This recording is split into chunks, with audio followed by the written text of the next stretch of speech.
Bismillahirrahmanirrahim. Assalamualaikum warahmatullahi wabarakatuh. Jamaah kaum muslimin muslimat rahimakumullah wa hafizakumullah. Abu Laits As-Samarkandi meriwayatkan dengan sanadnya dari Abdullah bin Ubaid bin Umair berkata, Nabi Adam alaihissalam berkata, Ya Rabbi, innaka sallatta. Ya Rabbi, innaka sallatta alayya iblis, wa la astati'u an amtina minhu illa bik. Qala, ya la yuladu laka waladun illa wakkaltu alaihi may yahfazuhu min makri iblis alaihi la'nah.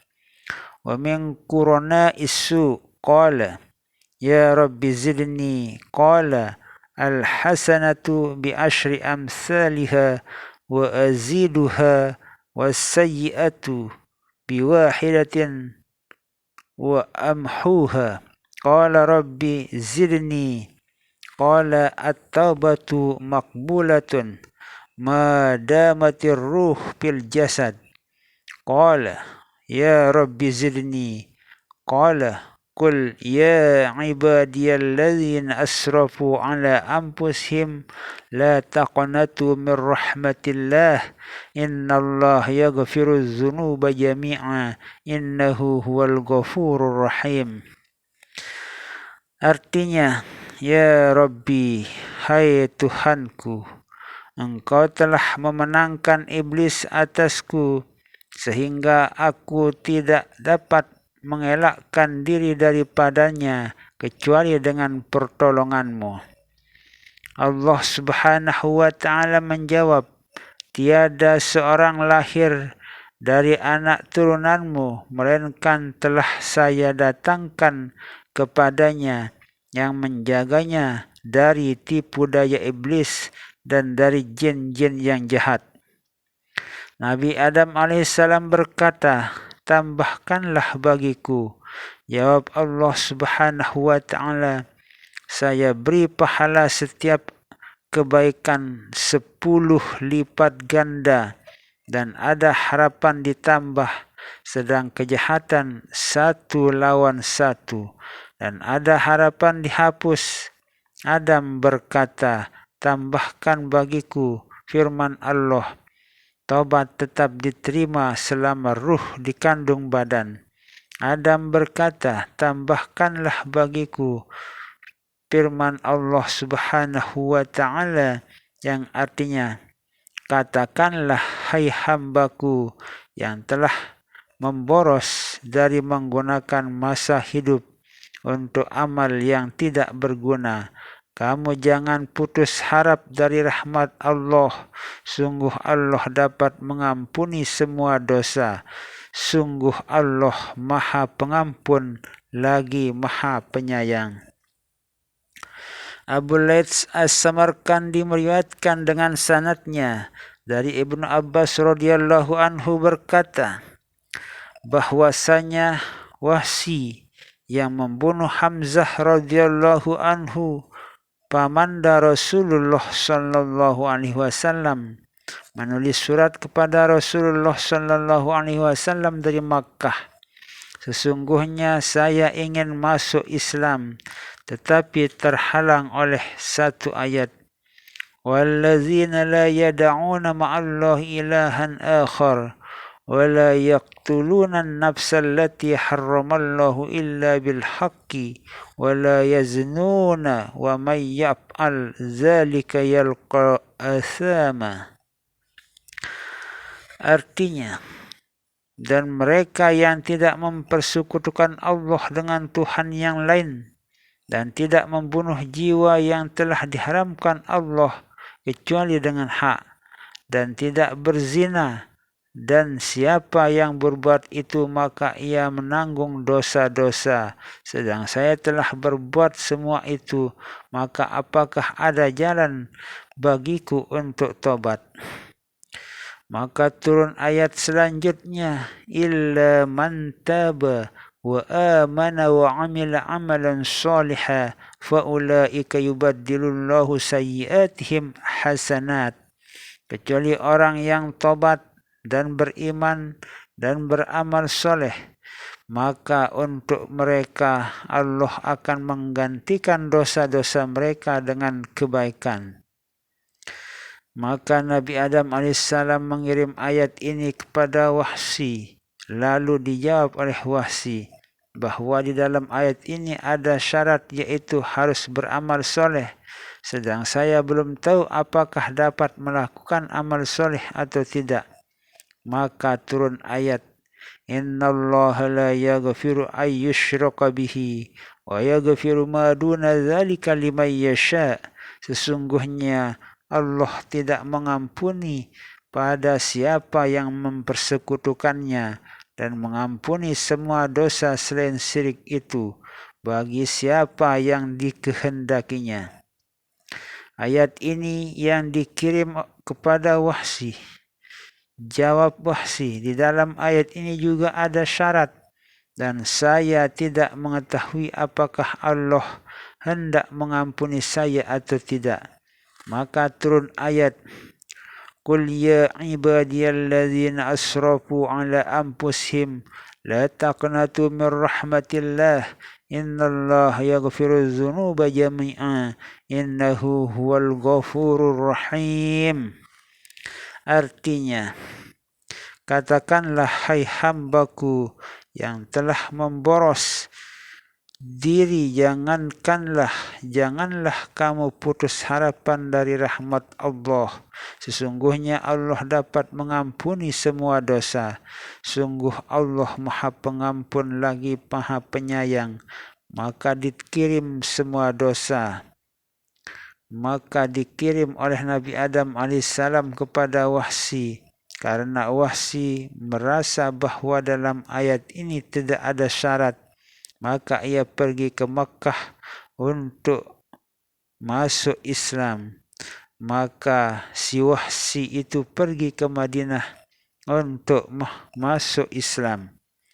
Abu Laits As-Samarkandi meriwayatkan dengan sanadnya dari Abdullah bin Sufyan berkata, Muhammad bin Abdurrahman As-Sulami menulis surat kepadaku.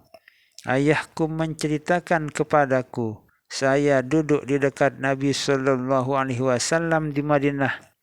Lalu ada seorang di antara mereka berkata, saya telah mendengar Rasulullah SAW bersabda, man taba qabla mautihi binisbi yawmin taballahu alaih.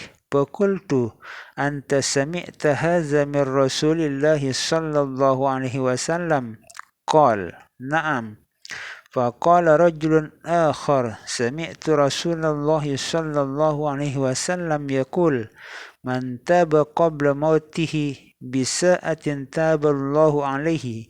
Wa qala akhar sami'tu Rasulullahi sallallahu alaihi wasallam yaqul man taba qabla al-gargarati taballahu alaihi.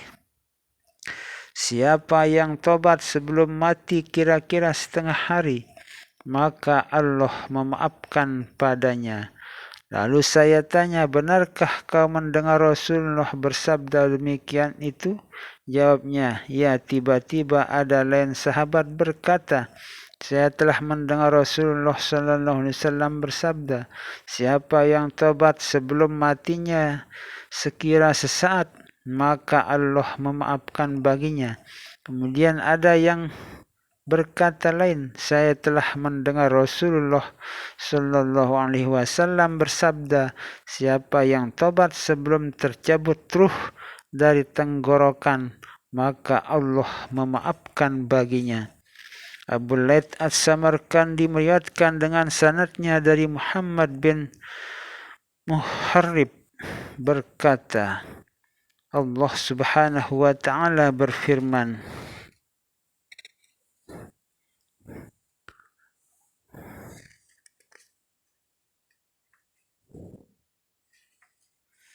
anak Adam berbuat dosa lalu minta ampun, maka aku ampunkan. Tetapi kemudian ia mengulangi dosanya lalu minta ampun, maka aku ampunkan. Ia dapat meninggalkan dosanya, ia tidak dapat meninggalkan dosanya, tetapi ia pula tidak putus harapan dari rahmatku. Hai para malaikatku, aku persaksikan kepada kamu bahwa aku telah mengampuni baginya. Abu Laith As-Samarkandi meriwayatkan dengan sanadnya dari Al-A'masi